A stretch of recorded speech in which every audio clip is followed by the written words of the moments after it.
Усім привіт!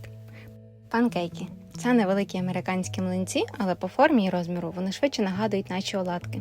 Як правило, панкейки подаються на сніданок з різними солодкими сиропами, джемом, шоколадом, медом, горіхами, згущеним молоком, фруктами, ягодами і навіть сиром і сметаною. Перелічувати можна дуже довго. Існує безліч рецептів приготування панкейків. Сьогодні я покажу вам простий рецепт панкейків на молоці.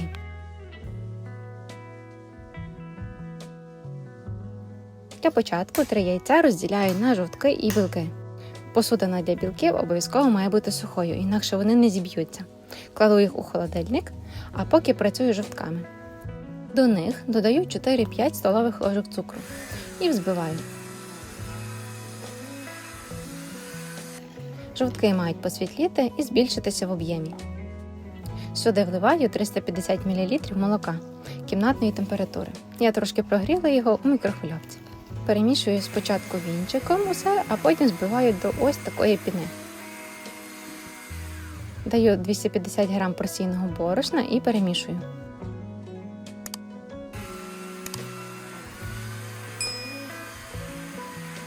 Тепер вливаю 4 столові ложки олії або масла і кілька крапель ванільного екстракту. Його можна замінити на ванільний цукор.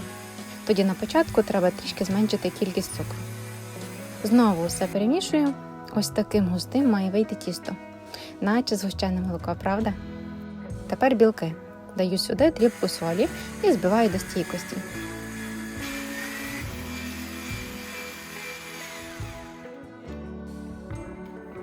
Зараз потрібно об'єднати ці дві маси.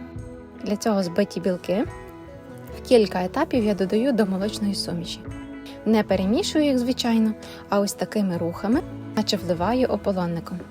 Це не дасть білкам осісти і зробить тісто на панкейки повітряним.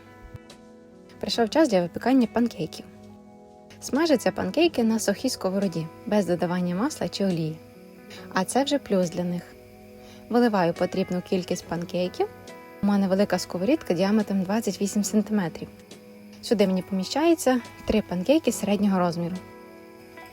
Далі даю пів столової ложки води і швиденько закриваю кришкою. Коли на панкейку з'явилися дірочки і схопився верх тіста, на їх перевертати. Далі даю знову трішки води і знову закриваю. Смажаться панкейки дуже швидко, тому не варто відволікатися на інші справи, інакше вони підгорять. З цієї кількості тіста можна спекти приблизно 12-15 панкейків. Звичайно, це залежить від діаметру, який ви оберете. До речі, можна просто вилити по центру сковорідки один великий панкейк і випікати.